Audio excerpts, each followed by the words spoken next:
So what's the difference between faith and trust? For the longest time, my focus has been faith. And I think for most believers, our focus is faith. Because faith tends to make things happen. And faith tends to take our minds off the actual problem. You see, if you believe in healing, it takes you out of your sickness. You're hanging on to something. You're expecting something. Where trust is different. Trust is resting in God. I think this is a big struggle for most of us, just to rest in God. Let me give you an example. Shadrach, Meshach, and Abednego in the Bible. If you go look at Daniel 3, you'll see they were about to be thrown in the fire. And what did they say to the king? They told the king that God is able to deliver us from this burning fiery furnace, and He will deliver us. But if not, are you willing to say that when you are walking by faith? Are you willing to say, God can heal me, but if not? You see, we tend to think that that's unbelief. We cannot say that. But I want to focus more on trust for myself. Because what I find is when I'm trying to operate in faith, I often tend to strive out of my own strength. I believe God's going to heal, so I'm going to act like I'm healed. And I'm not going to accept anything else, anything less. If I believe God's going to come through in finances, I'm going to act like everything's okay. It gives me something to do. You see, but trust is saying, what is God trying to do in me? Where is God in this? If you look at Joseph,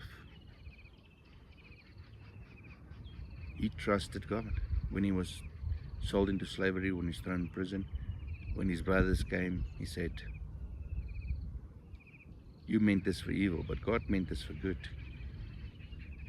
David, when he had the opportunity to kill Saul, he said the same thing, saying, God will bring this to pass. Can you rest and just trust God without striving? Are you believing for something currently and you're expecting things to change?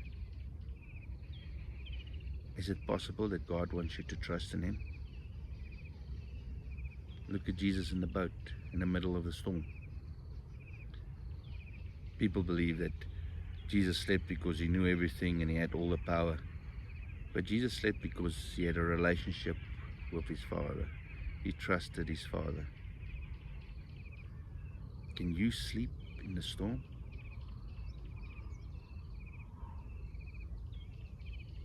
You see, this is the thing. Think about your finances, for instance. You believe that God can turn around your finances, can give you opportunities, can change things. But at night when you go to bed, do you sleep? Or do you mull it over in your mind? Is it keeping you awake? You see, that is proof that you have faith, but you're not trusting. The same with your healing.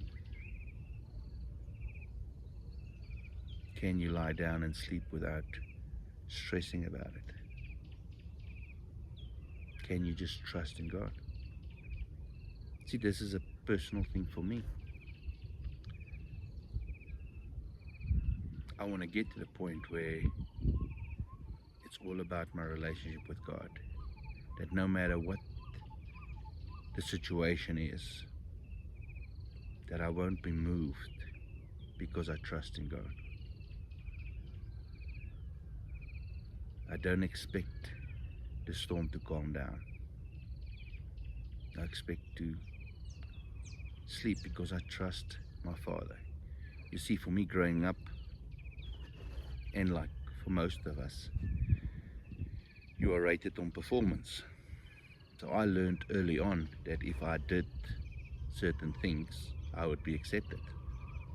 So if you work hard, people approve. So you approach God in the same way because it feels safe. Because growing up, action received approval, and lack of action was was rejection. If you didn't do something, you were rejected. If you didn't act, if you were lazy, you were rejected.